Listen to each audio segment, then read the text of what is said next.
The mountains of Prime touched the purple sky like giant teeth. Fire burned inside those mountains, not the fire of volcanoes, but the fire of dragons. Stood at the highest peak and looked down at the valley below. His scales were black like the space between stars. His eyes burned orange like twin suns.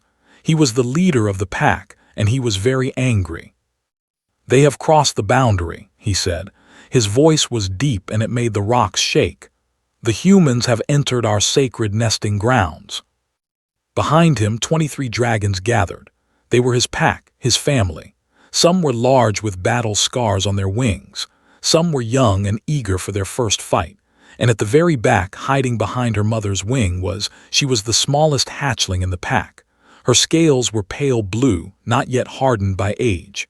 Her wings were too small for long flights, but her eyes were big and full of wonder. "We must destroy them," said a red dragon with 3 horns. "They build their ugly metal boxes on our sacred soil. They plant their strange crops where our eggs should rest."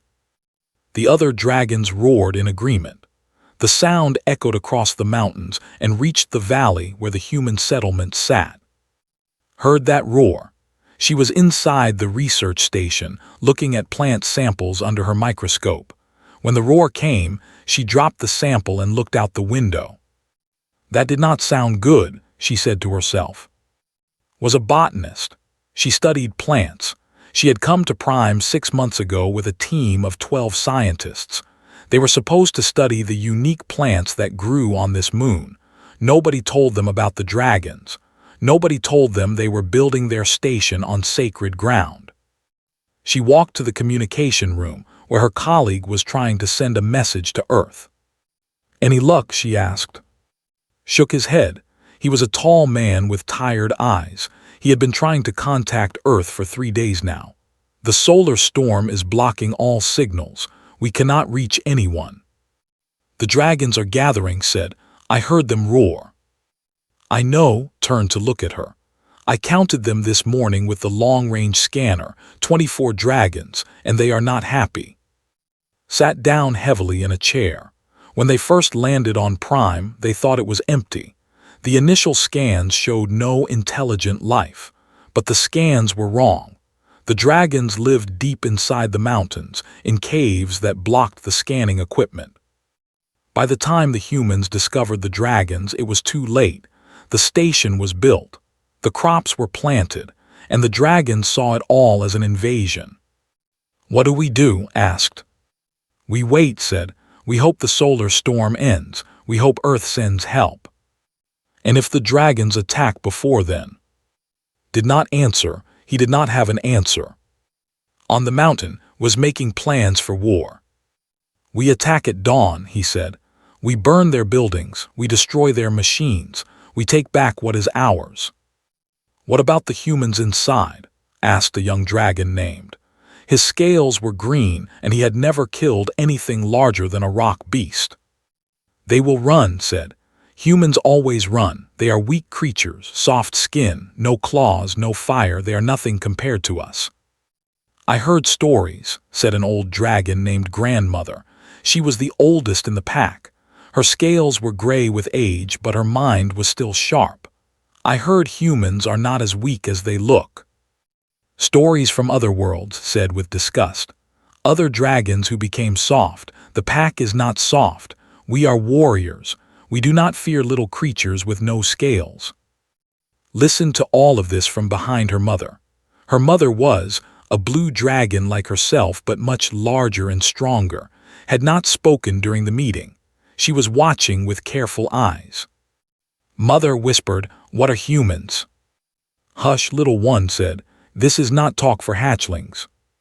"But I want to know, why do we hate them?" Looked down at her daughter.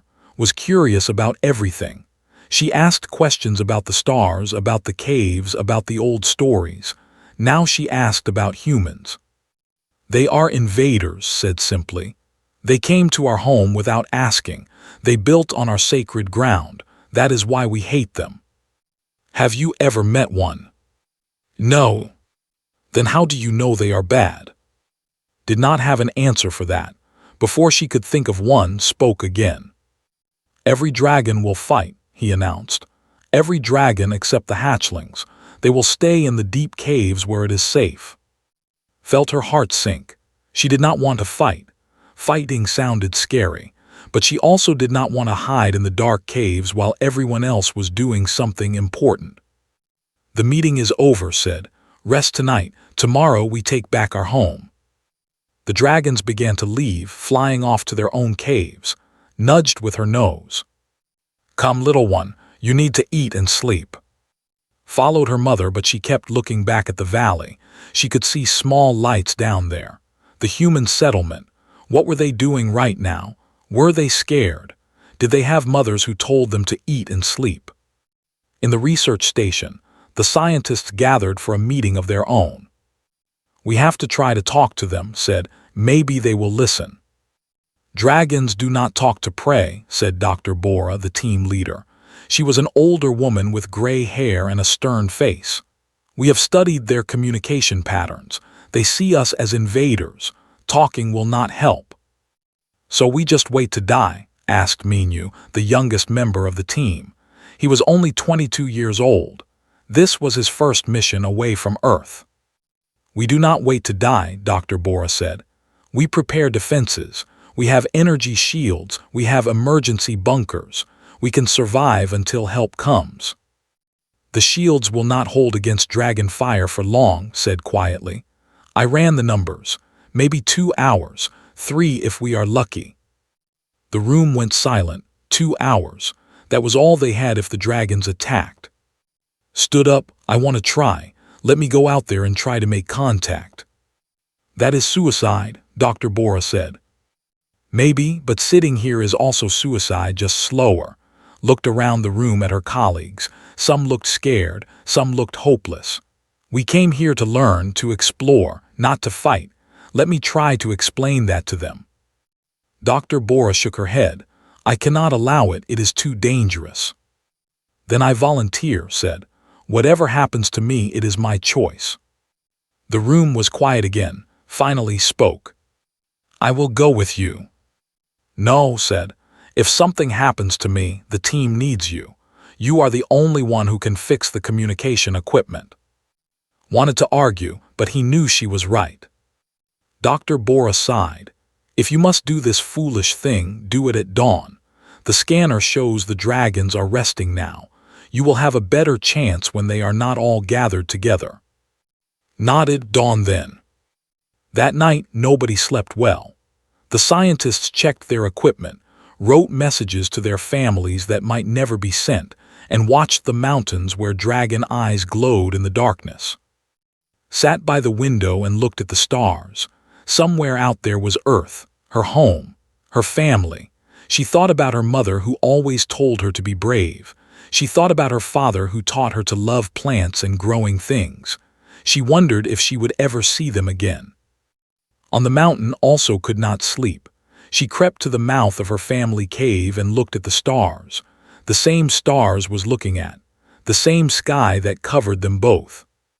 Did not understand war. She did not understand hate.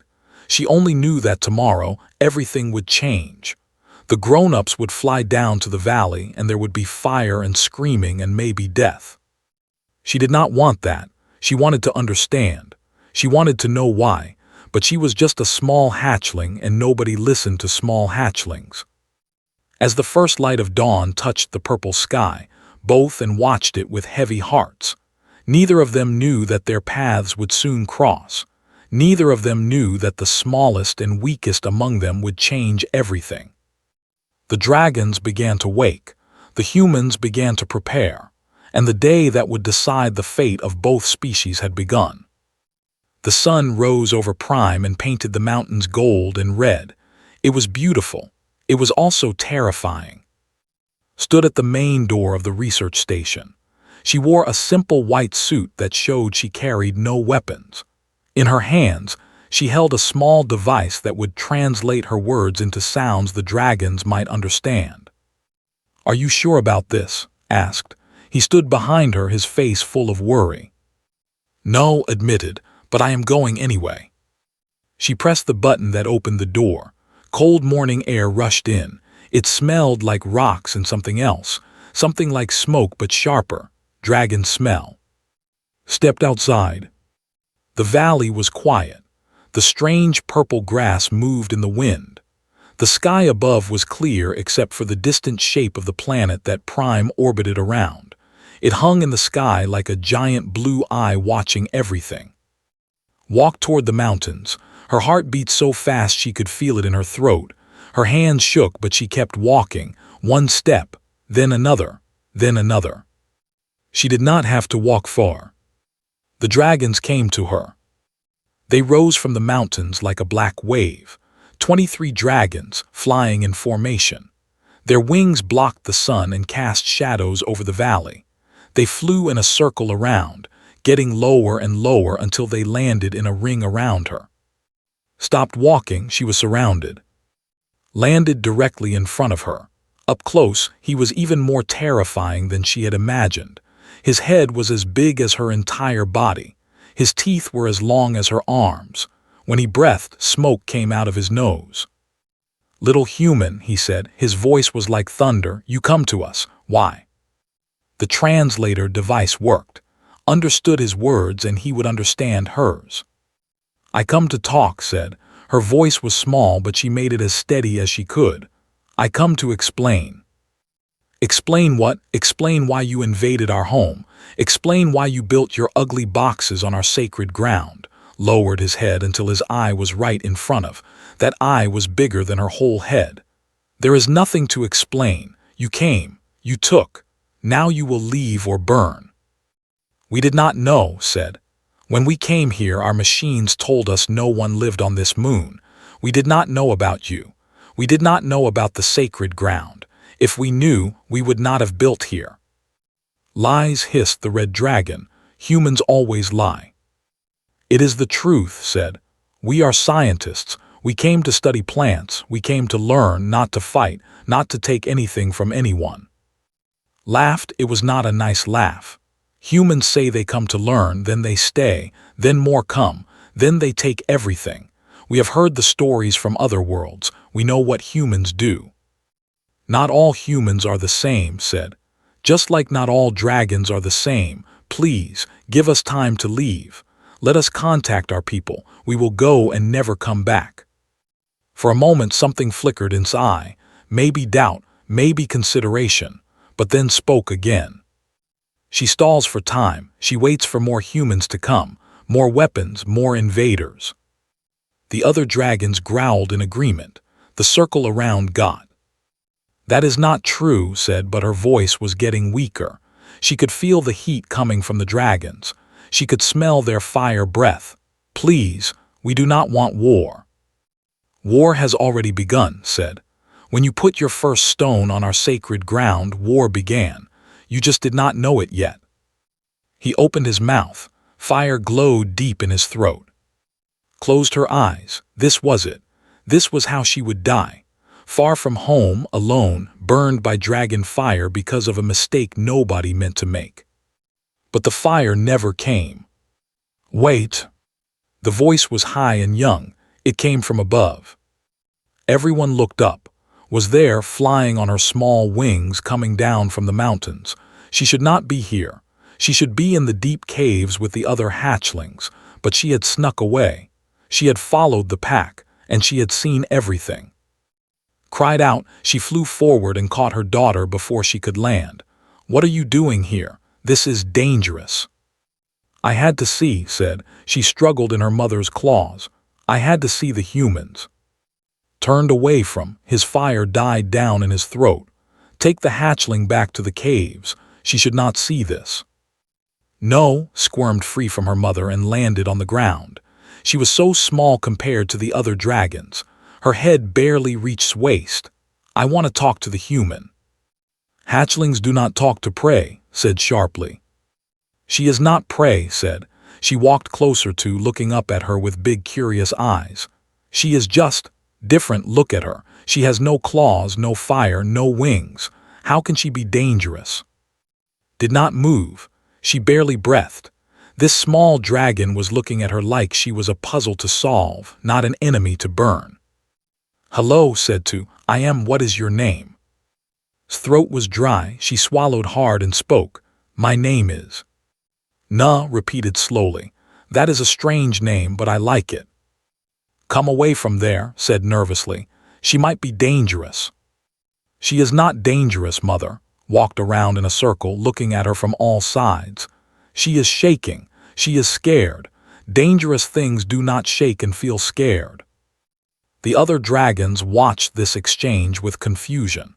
Nobody had expected a hatchling to interrupt the execution of a human. Nobody knew what to do. Why did you come here, Na? Asked. To our moon. Looked at the small dragon. There was no hate in those young eyes, only curiosity, only questions. I came to study plants, said. I love plants. I love watching them grow. I wanted to see the plants on this moon because they are different from the plants on my world. Plants, tilted her head. You came all this way for plants. Yes. That is strange, sat down on the ground. I like plants too. There is a flower that grows near my cave. It glows at night. I watch it sometimes when I cannot sleep. The night bloom flower, said softly. I have seen it in my samples. It is very beautiful. You know about it? Eyes got brighter. Nobody else in the pack cares about the night bloom. They say it is just a plant, but I think it is special. It is special, agreed. It is the only plant I have ever seen that makes its own light. I was trying to understand how it does that. Had been watching this conversation with growing frustration. Enough, he roared. This changes nothing. The human must die. All the humans must die or leave. Turned to look at the pack leader. She was so small standing there, facing the biggest dragon on the mountain, but her voice was strong. Why must they die? Because they stepped on sacred ground. They did not know it was sacred. Na said so. They made a mistake. We have all made mistakes. This is not a mistake that can be forgiven, said. Why not? Asked. The elders teach us that the sacred ground is special because our eggs grow there, but there are no eggs there now. The humans did not hurt any eggs. They just built buildings. Buildings can be moved. Life cannot be brought back. The dragons looked at each other. The words of a hatchling were simple, but they were also true. If we kill them, continued, we become killers. Is that what the sacred ground is for, to make us killers? You are too young to understand, said, but his voice was less certain now. Maybe, said, or maybe I understand better because I am young. I have not learned to hate yet. I only know what I see. And I see a scared woman who came here to look at flowers. That is not an enemy. That is just a different kind of creature.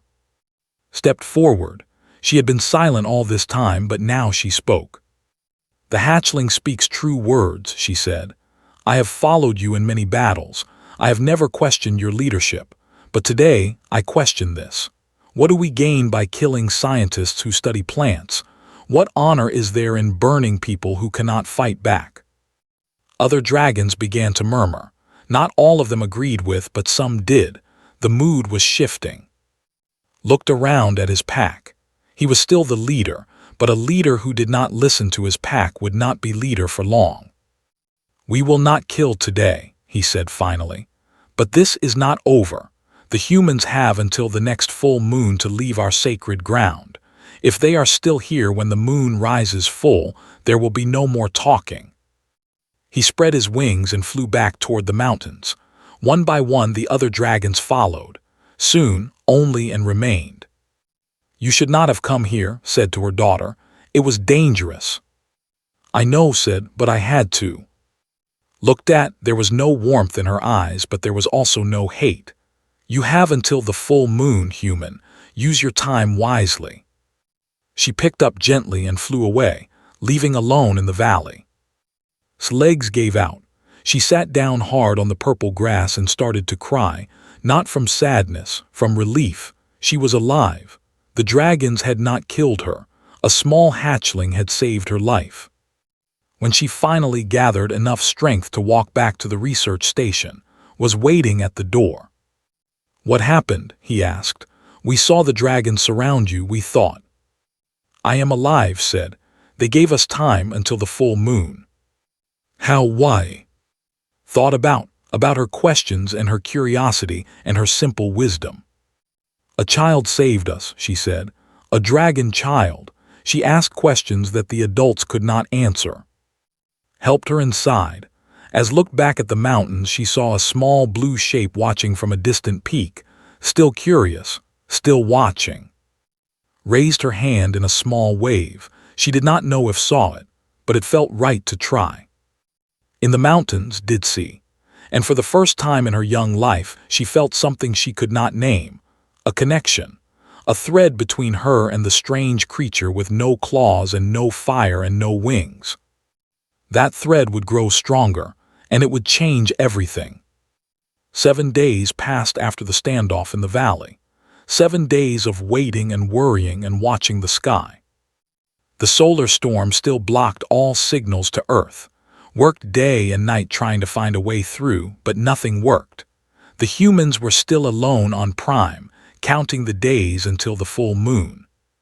Spent those days doing the only thing she knew how to do. She studied plants. She walked the edges of their territory, collecting samples, taking notes. It kept her mind busy. It kept her from thinking too much about what would happen when the moon rose full and bright. On the 8th day, a storm came. It was not like storms on Earth.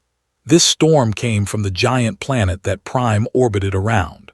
The planet's magnetic field sometimes reached out and touched the moon, and when it did, terrible things happened. The sky turned black in the middle of the day. Lightning that was green instead of white cracked across the clouds. Wind howled through the valley like a wounded animal. Rain fell sideways, so hard that it felt like tiny stones hitting the skin. "Everyone inside," Dr. Bora shouted. "Seal the doors, activate the emergency shields." The scientists ran to safety. They had practiced for storms like this. They knew what to do. In the mountains, the dragons also knew what to do. "To the deep caves," roared over the wind. "Move quickly." The dragons flew toward their safest caves, the ones deep inside the mountains where no storm could reach. Parents carried their young. The strong helped the weak. They had survived many storms before. But this storm was worse than any before. Lightning struck the mountain where the dragons were flying. Rocks exploded. A chunk of the peak broke off and fell toward the valley below. Dragons scattered to avoid the falling stone. In the confusion, lost her grip on her mother's claw. "Mother," she screamed, but the wind took her voice away. The small hatchling tumbled through the air. Her wings were too weak to fight the wind. She spun and rolled, unable to control where she was going. Rain blinded her. Thunder deafened her. Cried. She turned back, searching for her daughter in the chaos. But there were too many dragons, too much wind, too much confusion. She could not find her. The storm pushed down, down, down. She tried to fly, but the wind was too strong. She hit the ground hard, bouncing twice before rolling to a stop in the purple grass.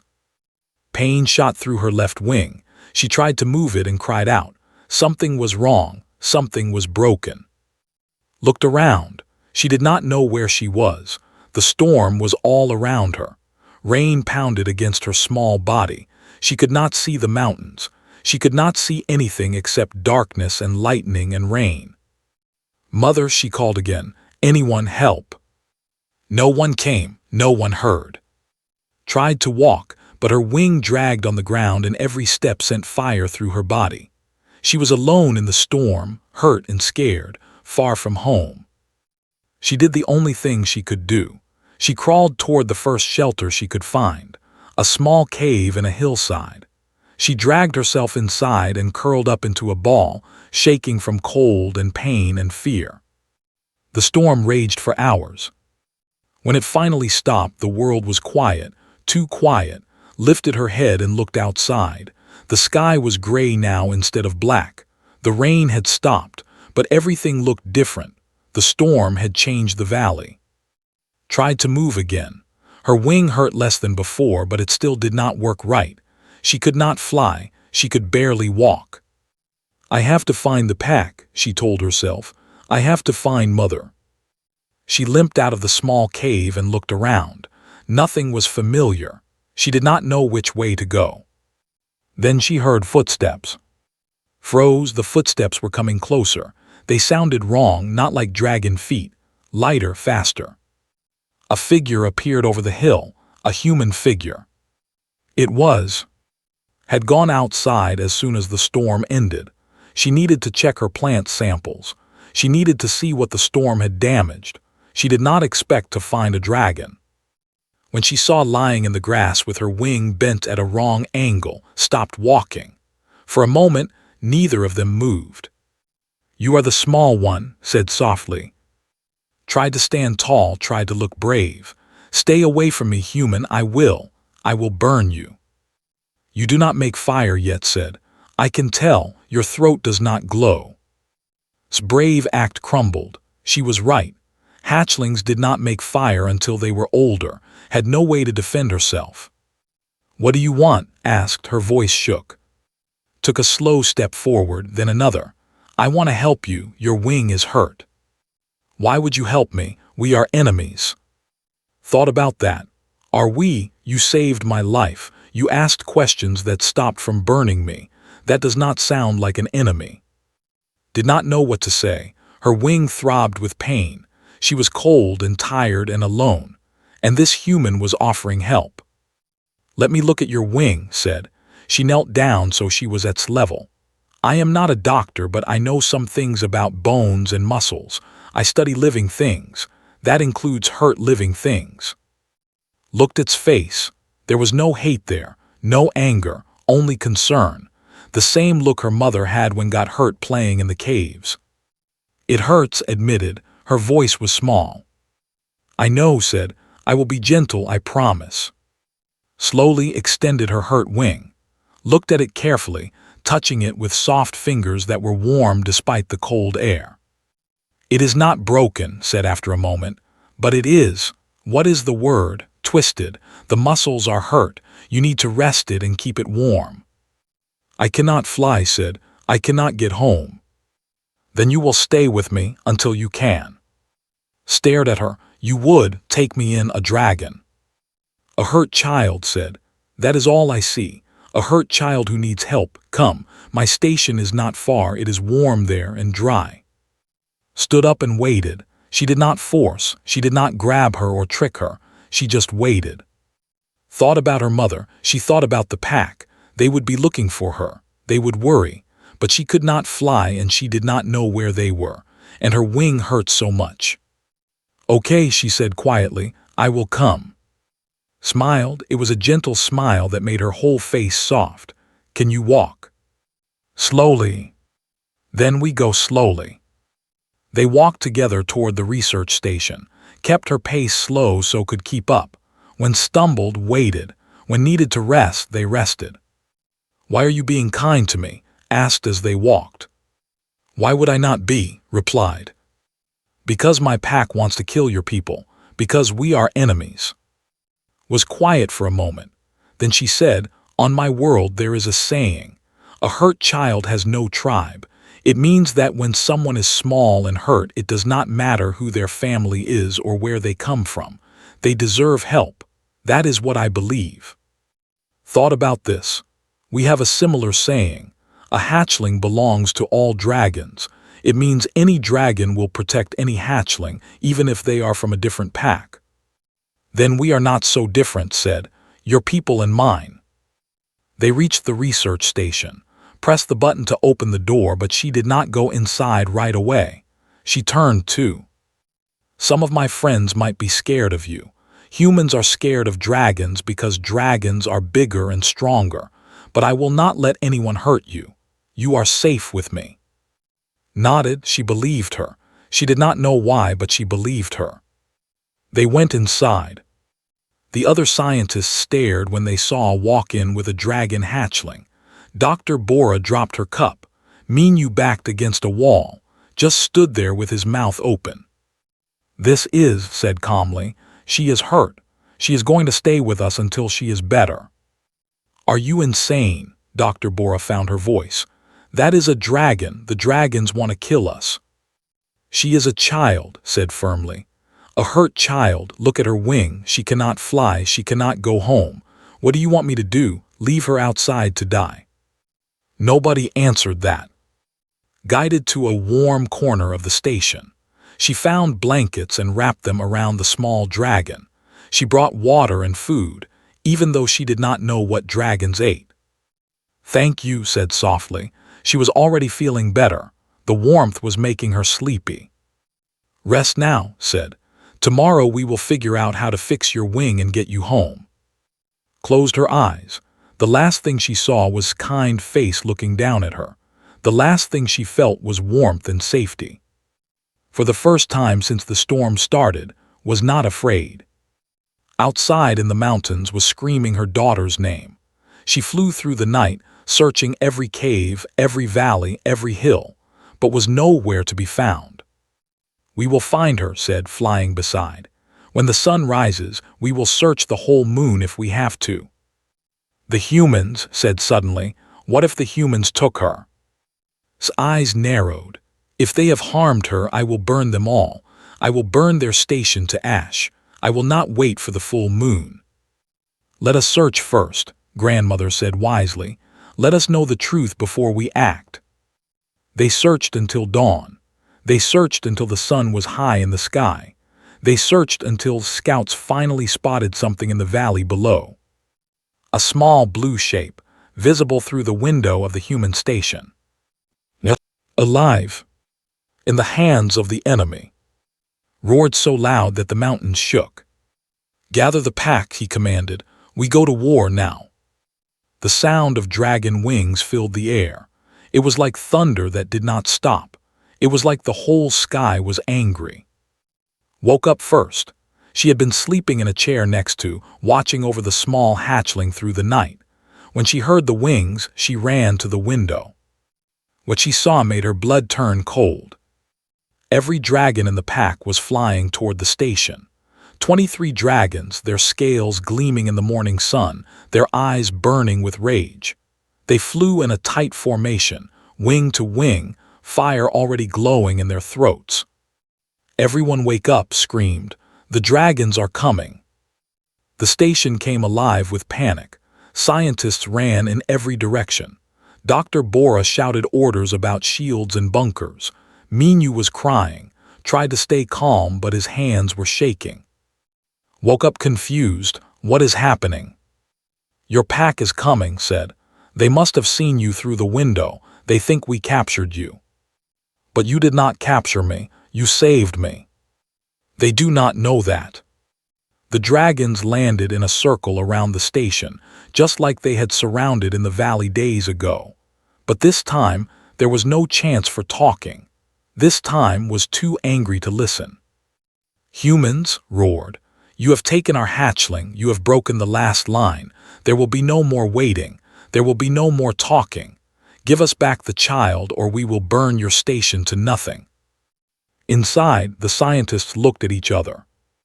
Give them the dragon, Dr. Bora said. Maybe they will spare us. They will not spare us, said grimly.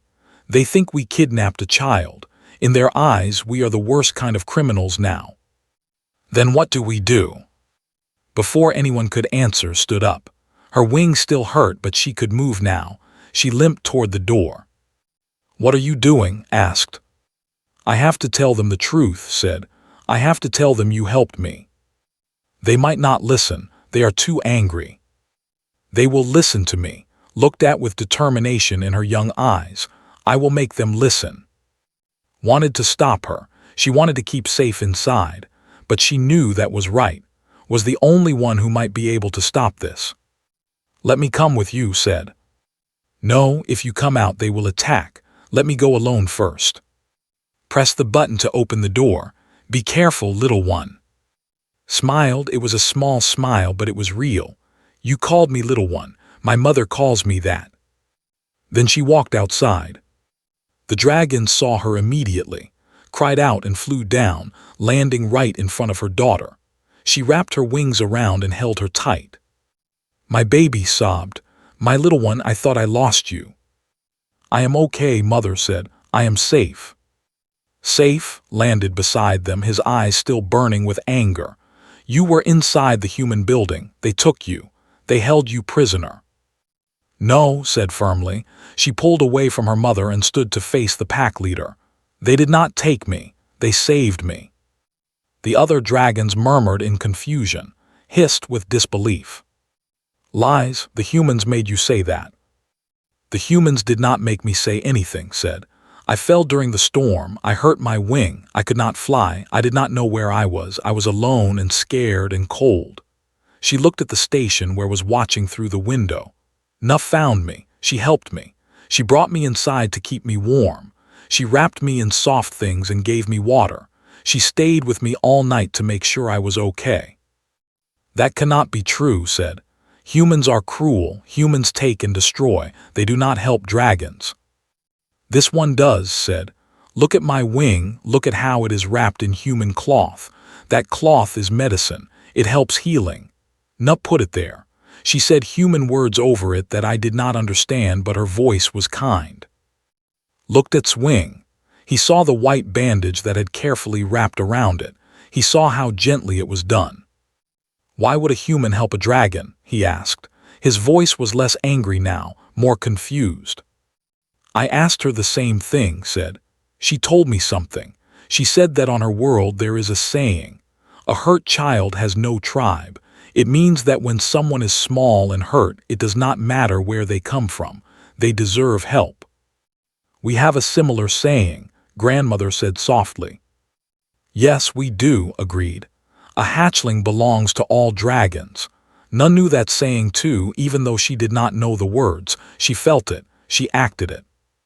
Looked at her daughter with new understanding. You trust this human. I do, mother. She was kind to me when she did not have to be. She risked her safety to help me.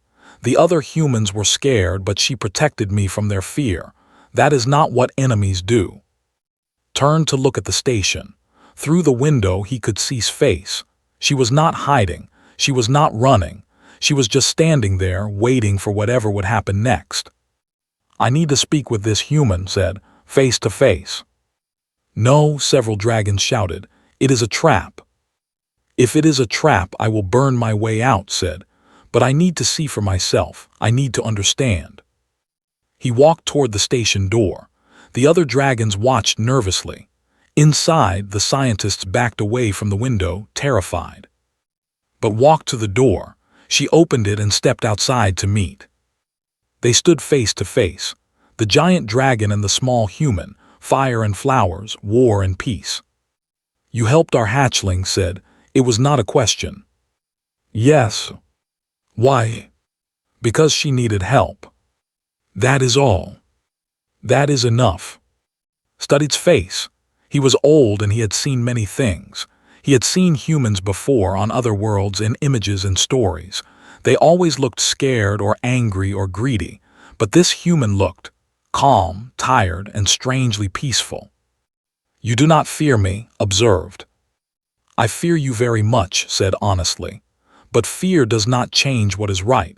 Helping was right. Standing here now is right, even if you burn me for it. You would die for doing the right thing. I would rather live, but yes, if I must. Was silent for a long moment. Behind him, the pack waited. Inside, the scientists waited. The whole world seemed to hold its breath. Finally spoke. Our laws say that when a hatchling chooses a guardian, that choice is sacred. A hatchling knows things that adults have forgotten. They feel truth before they learn to doubt it. Did not understand. What do you mean? Chose to trust you. She chose to stay with you. She chose to defend you. In our law, that is a bond, a sacred bond. It cannot be broken by hate or war or anything else. I still do not understand. Walked forward and stood between, and it means I chose you, nah. In dragon law, that matters. When a hatchling chooses a guardian, the pack must respect that choice. Always. But you already have a mother, said. A family. In dragon tradition, we can have many, explained, walking closer. A birth mother, a teaching mother, a heart mother, has chosen you as something. We do not have a word for it, but it is real. Look down at. The small blue dragon looked back at her with bright eyes full of hope. "I am not a dragon," said softly. "I know," said, "that makes it special." Took a step back. "I will not burn this place today. I will not harm these humans. Choice protects them." "No," protested. "They are still on our sacred ground. They still invaded our home." "And they still saved one of our children," said sharply. "That must count for something, or else we are no better than the monsters we thought they were." Grandmother nodded with approval. "The pack leader speaks wisdom. Let us hear more from these humans. Let us understand why they truly came here." Turn back to, "We will talk, not fight, not burn, talk. Tell your people to come outside. Tell them they are safe for now." Felt tears forming in her eyes. She blinked them back. Thank you so much." "Do not thank me," said. "Thank the smallest among us. She saw what we could not. She chose what we would not." He looked at with something new in his old eyes, something that might have been respect. Perhaps hatchlings are wiser than we know. One by one, the scientists came out of the station. They stood in a nervous group facing the dragons. Dr. Bora, Minu, all the others, humans and dragons standing together for the first time without fire or fear between them. It was not peace, not yet. There was too much to discuss, too much to decide, too many old wounds to heal. But it was a beginning. And it had all started with a small blue hatchling who asked questions that no one else thought to ask, and made a choice that no one else was brave enough to make. Stood between her mother and, looking up at both of them with happiness in her young heart. She had done something good. She had done something important. And somewhere deep inside, she knew that this was only the start. 3 months had passed since the day the dragons almost went to war. The valley looked different now. The human station was still there, but it had changed. New buildings had grown around it, built not by humans alone, but by humans and dragons working together. There were wide doors so dragons could enter. There were heating stones in the corners where cold-blooded visitors could warm themselves. There was a garden where strange plants grew under careful watch. Stood in that garden now, surrounded by purple flowers and glowing night blooms. She was not alone. Sat beside her, much bigger than she had been 3 months ago. Her wing had healed completely. Her scales had darkened from pale blue to a deeper color like the sky just after sunset. She was growing up. "The night blooms are doing well," observed. "You figured out how they make their light." "Yes," said with a smile. "It took a long time, but I finally understand. It is a special chemical in their leaves. It reacts with the air of this moon. That is why the flowers glow." "Can you make earth flowers glow like that?" "Maybe, someday. That would be something, would it not? Glowing roses." Made a sound that might have been a dragon laugh. "Humans are strange. You always want to change things. And dragons do not. We change things too, but slowly, over many generations. Humans want to change everything right now." Thought about this. "I suppose we are impatient. We live short lives compared to dragons. We want to see change while we are still alive to see it." "That makes sense," said. "I never thought about it that way." They sat in comfortable silence, watching the sun begin to set. The sky turned colors that had no names, purples and golds and reds all mixed together.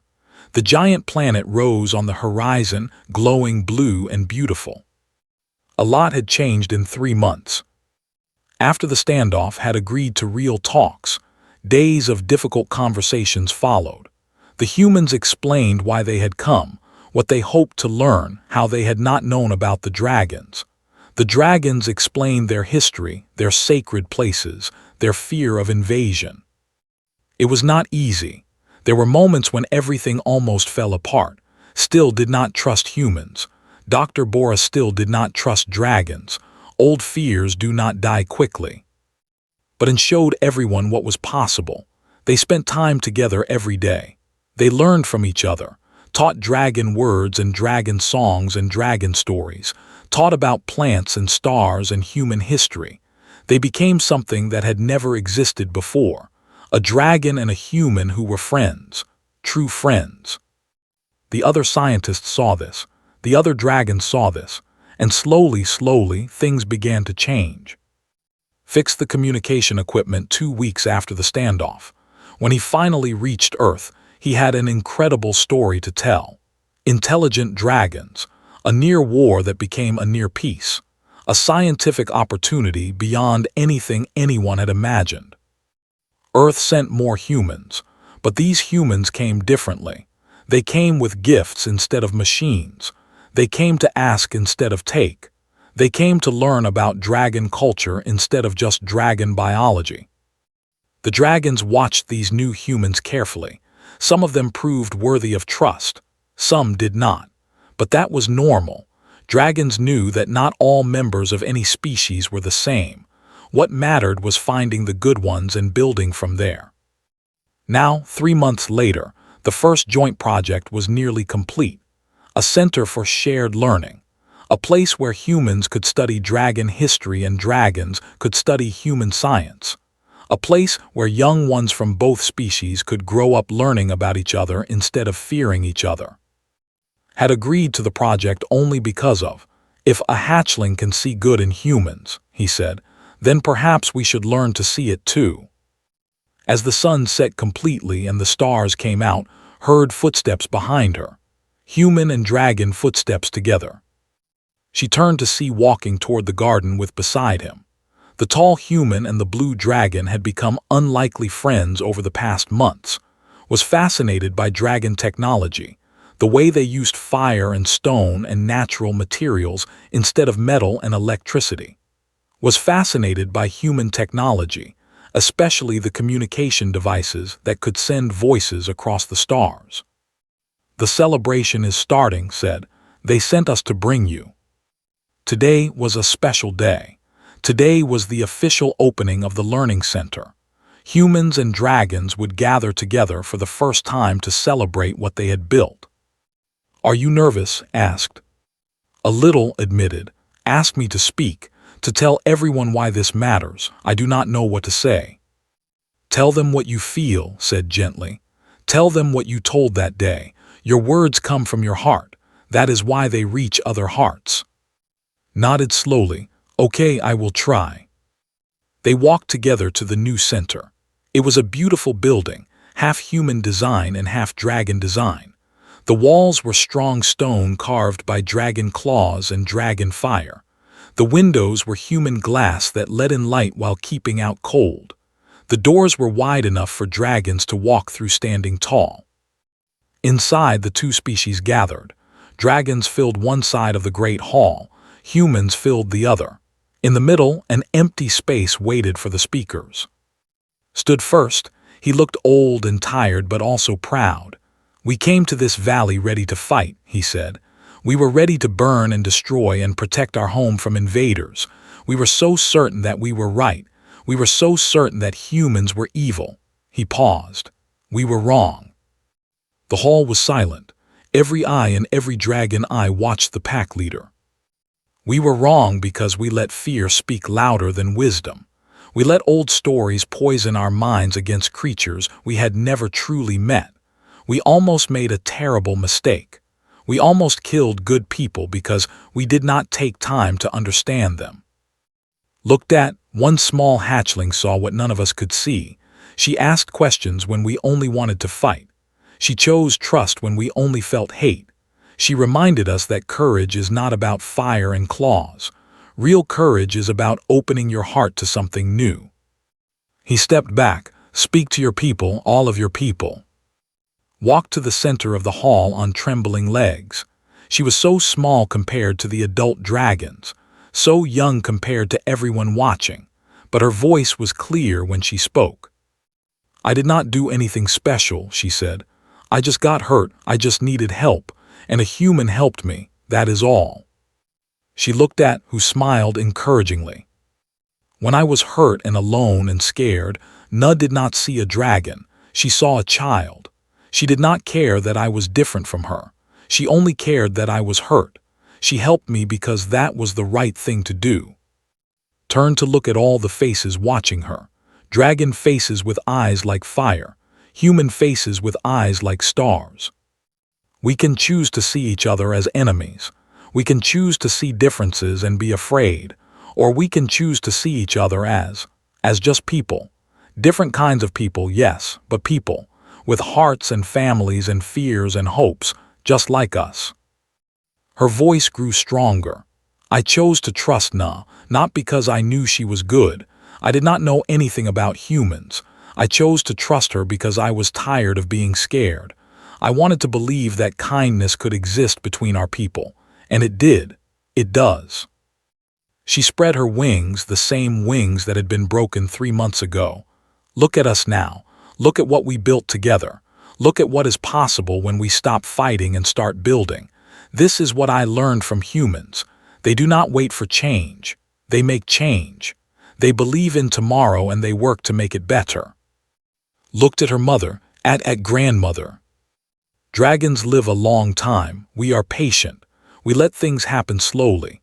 But humans showed me that sometimes you have to be brave right now. You have to make a choice right now. You have to take a chance right now. Because tomorrow is not promised. The only moment we really have is this one. She walked over to and took her hand. A small blue dragon claw holding a soft human hand. I choose this. I choose friendship. I choose hope. I choose to believe that different creatures can be family. She looked up at, thank you for saving me, not just my body, my heart. Knelt down and hugged tight. Tears fell from her eyes. Thank you for teaching me about courage, about choices, about what really matters. The hall was silent for a moment. Then grandmother began to sing. It was an old dragon song, one that had not been sung in generations. A song about strangers becoming family. A song about light after darkness. A song about hope. One by one, the other dragons joined the song. Their voices filled the hall like thunder made of music. Then began to hum along. He did not know the words, but he felt the melody. Other humans joined him. Soon, humans and dragons were singing together, different voices making one sound. Held close and listened to the music. She thought about the journey that had brought her here, a wrong landing, a mistake that became a miracle, a war that became a friendship. What happens now? Asked quietly. Now smiled. Now we build more, learn more, grow more together. That sounds good. It does it not? Outside the learning center, the night sky was full of stars. Somewhere out there was Earth. Somewhere out there were other worlds with other creatures who might someday meet each other. And now those future meetings would have a story to guide them. A story about a day when dragons gathered for war but found peace instead. A story about a human who helped a hurt child. A story about a small hatchling who changed everything by choosing love over fear. The smallest dragon, the biggest choice. And a new world beginning.